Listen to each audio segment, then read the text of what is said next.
हमारे सोशियोलॉजी के ना पेड बैच में मैं लगातार ऐसी चीजें डालता रहता हूँ ना, जो कि इंपॉर्टेंट है, जो कि पेपर में ना ऐसे आपको पर्सपेक्टिव, छोटे छोटे आइडियाज प्रोवाइड करते हैं। जैसे कोई किताब पढ़ता हूँ, कोई अच्छा आर्टिकल होता है किसी और मैगजीन में, जैसे कि मैगजीन है ये यूएस की अटलांटिक, बहुत ही फेमस मैगजीन है।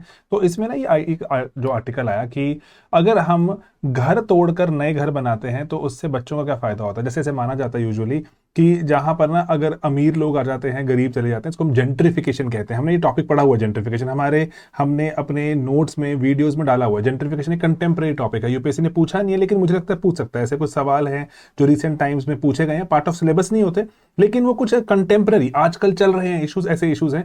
मैंने उन पे वीडियोस बना के अपने कोर्स में रखे हुए, बच्चों को फायदा होता है। तो जैसे ना यही एक इशू है जेंट्रिफिकेशन। जेंट्रिफिकेशन को हम थोड़ा सा बुरे एस्पेक्ट से देखते हैं, लेकिन ये आर्टिकल है, ये रिसर्च कोट करता है।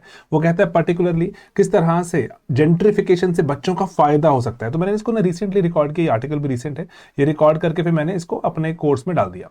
ठीक है, तो यहां पर अब मेरा बस आपसे यही एक बात है कि इन चीजों पर थोड़ा ट्रैक बनाए रखो, है ना। यही है जो कंटेम्प्रेरी इश्यूज, सोशियोलॉजी में ना करंट अफेयर्स का यूज बहुत कम है, कंटेम्प्रेरी इश्यूज का बहुत ज्यादा। जैसे कि पैटर्निटी लीव, क्या पापा को छुट्टी मिलनी चाहिए, पापा मम्मी को तो मिलती है ना, जब बच्चा पैदा होता है पापा को मिलनी चाहिए।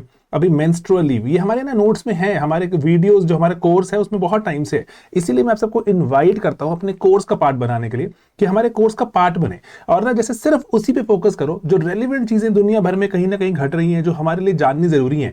पार्ट ऑफ सिलेबस कहीं लिखी नहीं हुई, लेकिन अगर हम जान लेंगे तो हमारे यूपीएससी में नंबर अच्छे आ सकते हैं। इस बार like God has been kind, touchwood highest marks वाले बच्चे हमारे साथ फिर जुड़े हुए हैं सोशियोलॉजी में, रैंक्स निकाल रहे हैं, टॉप रैंक्स निकाल रहे हैं। तो इसलिए बस मैं आप चाहता हूं कि हम भी सिस्टमैटिक तरीके से एक कन्फाइंड एक कोर्स है, उस कोर्स को यूज करें। और वो सोशियोलॉजी में हो चाहे वो जीएस में हो, इस कोर्स को यूज करो एंड रैंक्स निकालो। जो अभी कश्मीर में जो रैंक्स, टॉप रैंक्स आ रहे हैं यूपीएससी में, है ना, जगह जगह जगह जगह रैंक्स आते जा रहे हैं। बच्चे स्लीपी के हैं, यूपीपीसीएस में बच्चे इंटरव्यू देने गए वहां फिर से।